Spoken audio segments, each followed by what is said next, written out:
The plot against Daniel and the lion's den is one of the most famous and dramatic stories from the book of Daniel, found in Daniel chapter 6, verses 1 to 28. It showcases both the wickedness of Daniel's enemies and his unwavering faith in God, resulting in divine intervention. After the Medo-Persian Empire under King Darius takes over Babylon after the fall of the Babylonian Empire in Daniel 5, Daniel quickly distinguishes himself as an excellent and trustworthy administrator. Darius appoints 120 satraps, or regional governors, over the kingdom and places 3 administrators over these satraps, with Daniel being one of them. Because of his exceptional qualities, Daniel becomes favored by King Darius, and Darius plans to promote Daniel over the entire kingdom.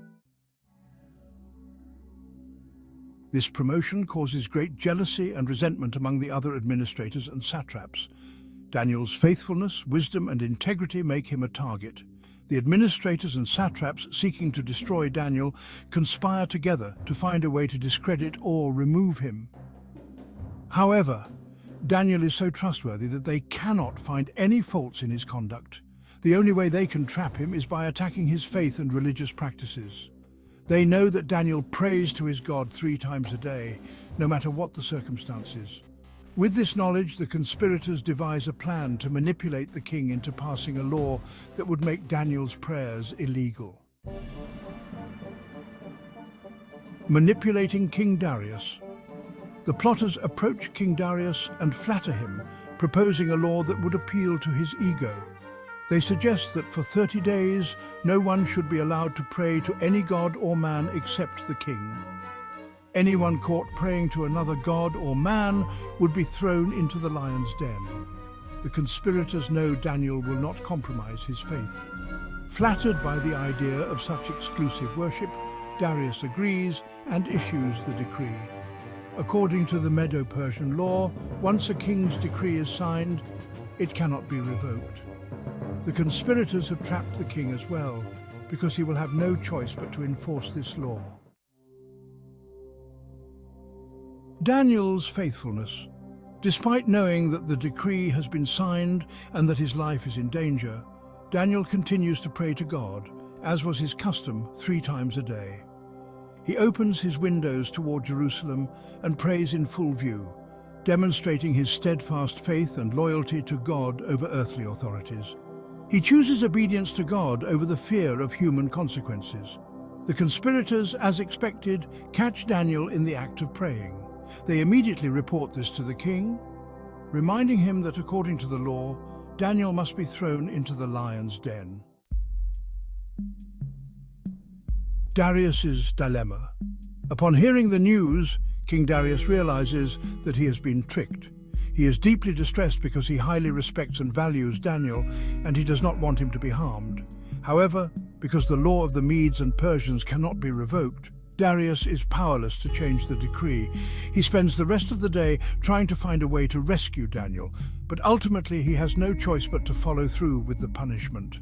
Before Daniel is thrown into the lion's den, Darius expresses his hope, saying to Daniel, "May your God, whom you serve continually, rescue you." The lion's den.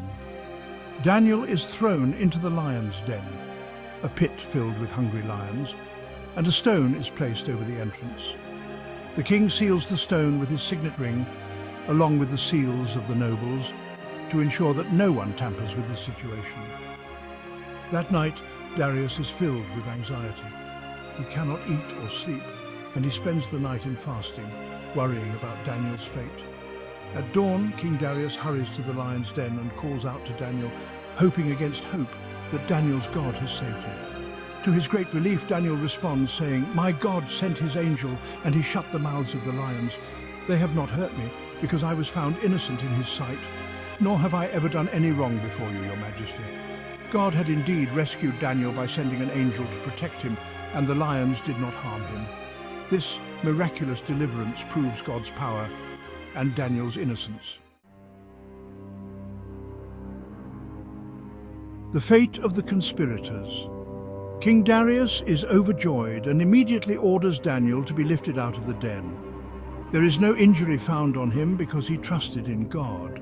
The king then orders the conspirators, those who had maliciously accused Daniel, to be thrown into the lion's den, along with their wives and children. Before they even reach the bottom of the pit, the lions overpower them and crush their bones, showing that the lions were indeed capable of great harm, but had been miraculously restrained by God in Daniel's case. King Darius's decree. Following this miraculous event, King Darius issues a new decree to all the people in his kingdom, acknowledging the power and sovereignty of Daniel's God. I issue a decree that in every part of my kingdom, people must fear and reverence the God of Daniel. For he is the living God and he endures forever. His kingdom will not be destroyed, his dominion will never end. He rescues and he saves. He performs signs and wonders in the heavens and on the earth.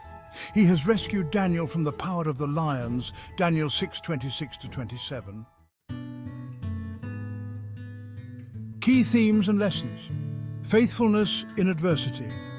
Daniel's unwavering commitment to his faith, even when faced with death, is a powerful example of trust in God over human authority. God's protection.